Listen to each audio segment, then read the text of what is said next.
పార్వతులేమో ఈ దంపతులనిపించాలి ప్రతి సంసారంలోనూ మా కథలే వినిపించాలి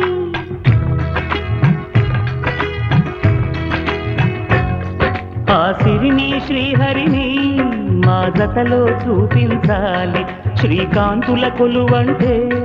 మా కాపురం అనిపించాలి మా ముంగిలిలోన పున్నమి పూల వెన్నెల విరియాలి మా చక్కని జంట చుక్కల తోట పరిపాలించాలి